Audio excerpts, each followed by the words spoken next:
Terve! Seuraavan opetuskerran aiheena on projektin loppuvaihe ja siihen liittyvät ongelmat. Ja päätin nyt käänteisen opetuksen hengessä tehdä teille tällaisen videon etukäteen katsottavaksi. Eli idea on, että te katsotte tämän videon ja pystytte sitten hyödyntämään tässä videossa opetettuja asioita siellä oppitunnilla keissityöskentelyssä.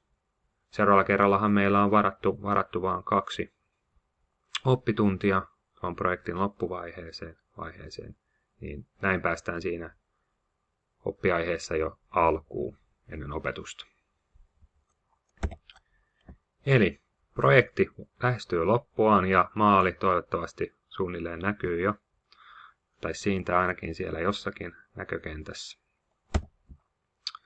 No, tähän liittyy olennaisesti lopputestaukset. Integrointitestaamistahan on varmasti tehty jo projektin aikana, järjestelmätestaamistakin jossain määrin, mutta nyt on viimeistään se hetki, jolloin pitää replikoida se tosielämän järjestelmä ja ympäristö mahdollisimman tarkasti sinne testilabraan ja ajaa ne viimeiset järjestelmätestaukset.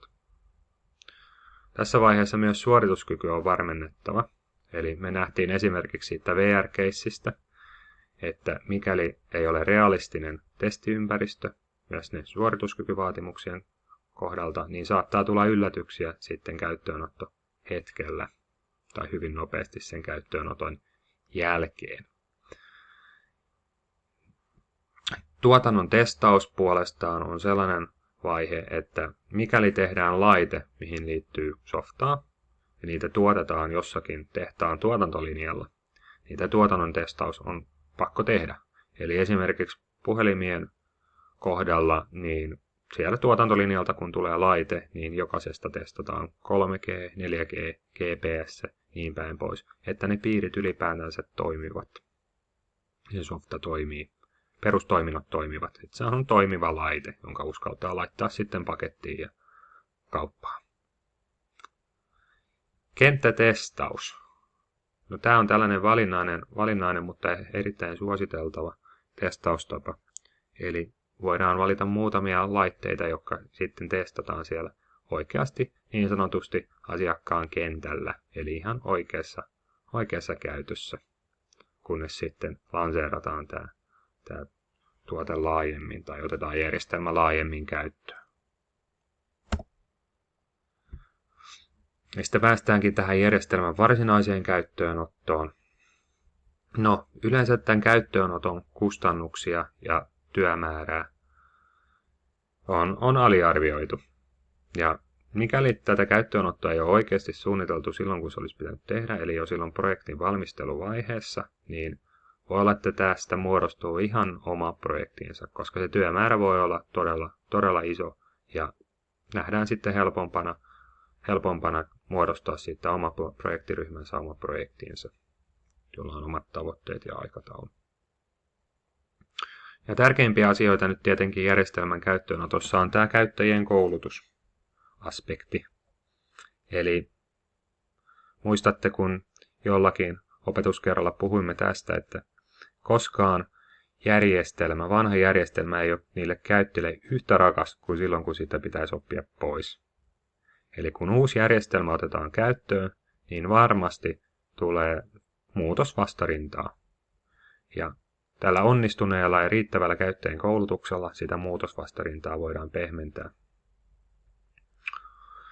Mutta usein järjestelmän käyttöönotto vaatii joka tapauksessa siltä käyttäjältäkin niin kuin paneutumista ja opettelua ja oman prosessin ja toiminnan muuttamista ja niin päin pois, eli omaa panostusta. Ja se on myös yksi syy, miksi sitä muutosvastarintaa sitten etenkin kiireisissä työkuvioissa niin sitä sitten syntyy. Mutta sen muutosvastarintavaiheen yli tarvii vain määrätietoisella työllä päästä. Jossain vaiheessa sitten havaitaan, että okei, nyt nämä käyttäjät on ottanut järjestelmän omakseen ja nyt ruvetaan näkemään oikeasti niitä hyviä puolia. Tietenkin olettaen, että niitä hyviä puolia tässä uudessa järjestelmässä oikeasti on. Pilotointi. Eli tämä liittyy hieman siihen kenttätestauskäsitteeseen, mutta kuitenkin laajemmassa mittakaavassa. Eli voidaan mahdollisesti muodostaa tällainen erillinen pilotointivaihe, Eli valitaan jokin pienempi ryhmä, joka ottaa järjestelmän käyttöön. Ja usein tässä vielä nousee sitten paljonkin palautetta, niin kuin viilauspyyntöjä, vaatimuksia, uusia feature-ideoita ja ynnä muuta. Ja jonkin verran näitä pyyntöjä pystytään varmaan siinä projektin loppuvaiheessa vielä toteuttamaan, pikkuviilauksia, esimerkiksi käyttöliittymää, muutellaan vähän elementtien paikkoja ja niin, ja sitten tehdään ne riittävät uudelleen testaukset. Mutta varmasti osa vaatimuksista tai pyynnöistä on sellaisia, mitä ei pystytä nyt enää tässä projektissa palvelemaan, mutta niitä voi käyttää sitten perusteena mahdolliselle jatkoprojektille, eli ruveta kerään toivomuslistaa seuraavalle projektille ja ruveta hahmottelemaan sitten sitä, millainen se voisi olla. Projektin päättäminen, no tähän on aina juhlava hetki. Eli jos projekti on mennyt hyvin, niin silloin voi juhlia ihan oikeasti. Jos se on mennyt huonosti, niin silloinkin se on helpotus, että pääsee ehkä sitten toisenlaisiin kuvioihin taas vaihteeksi, toiseen projektiin tai toisenlaiseen tehtävään. No, tässä on tarkasteltava, mitä opittiin. Kannattaa verrata siihen riskianalyysiin, joka tehtiin projektin alussa, jota on toivottavasti pidetty ajan tasalla tämän projektin edetessä. Ja nythän on helppo olla jälkiviisas. Eli nähdään selkeästi, mitkä riskit niistä toteutuu, mikä auttaa sitten tekemään valistuneempia riskianalyysejä myös jatkossa. Ja nyt on oleellista varmistaa, että toimittajalta asiakas on saanut kaiken, mitä on sovittu. Eli tämä on asiakkaan etu. Jos asiakkaalle kuuluu vaikkapa lähdekoodit järjestelmästä, toimittaja ei niitä muuten toimita, niin niitä on tässä vaiheessa vaadittava. Ylipäätänsä kaikki, mitä on paperille kirjattu tai sähköisessä muodossa, niin ne on asiakkaan tässä vaiheessa saatava ja vaadittava tarvittaessa. Tuotosten arkistointi, eli projektin aikana yleensä syntyy kaikenlaista testiversiota ja dokumenttia ja ynnä muuta, joita sitten säilytään jossain temppihakemistoissa verkkolevyillä tai jonkun omilla kovalevyillä tai mailin liitteen, niitä kulkee USB-tikuilla ja näin päin pois. Niin nyt projektipäällikön tehtävä on kerätä kaikki tämä olennainen materiaali yhteen, jäsennellä se loogisesti, että ne on löydettävissä ja verifioitava se, että on oikeat versiot sitten esimerkiksi dokumenteista viimeisimmät versiot ja lähdekoodista ja niin. No tässä vaiheessa on myös helppo nähdä, että kuinka hyvin ne työmääräarviot, mitä aikaisemmin on tehty, on käytännössä pitänyt, mikä helpottaa sitä työmääräarviointia jatkossa. Ja mikäli mitä opittiin osuuteen, voi olla, että siihen sisältyy jo sellainen tosi hyvä keskustelu, jossa kaikki on kerääntynyt yhteen huoneeseen ja aiheessa on oikeasti päästy syvälle, mutta useimmiten näin ei ole käynyt. Ja silloin pitää varmistaa, että saadaan kerättyä palaute ja ideat niin projektitiimiltä ja sidosryhmiltä. Eli miten voidaan toimia sitten jatkossa paremmin.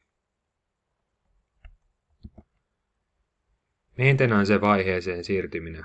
Useimmissa projekteissa jollain tapaa joudutaan siirtymään tähän vaiheeseen sen projektin jälkeen. Ja tyypillisesti osa siitä toteutustiimistä, koska niillä on se paras järjestelmäosaaminen, jatkaa myös siihen maintenance-vaiheeseen. No, toimittaja tässä haluaisi tietysti ne pätevimmät kaverit irrottaa jo muihin projekteihin, kun taas asiakas haluaisi, että ne pätevimmät kaverit juuri sitten jatkaa tämän maintenance-vaiheen parissa. Tässä vaiheessa asiakkaan etu on miettiä tätä kompetenssin siirtoa toimittajalta asiakkaalle, eli että ei oltaisi sitten niin kuin sidoksissa pelkästään siihen toimittajan tai järjestelmän osalta niin kuin hamaan tappiin asti. Eli on aina hyvä, jos asiakkaan oma henkilöstö myös ymmärtää sitten järjestelmästä oikeasti jotakin ja pystyy auttamaan sitten vähintäänkin teknisten ongelmien kanssa, vaikka ne varsinaiset koodimuutospyynnöt ja näin menisikin sitten vielä toimittajalle. Ja tässä on hyvä myös tarkastella, että ollaanko hyödynnetty DevOps-tyylisiä menetelmiä. Eli jos ette muista, mitä DevOps tarkoittaa, niin opetuskerran 4 ryhmätyömateriaalista löytyy hyvä tiivistelmä DevOpsista. Joo, siinä tärkeimmät pointit projektin loppuvaiheesta tuli nyt sitten esitettyä. Ja kiitos tästä ja nähdään seuraavalla opetuskerralla.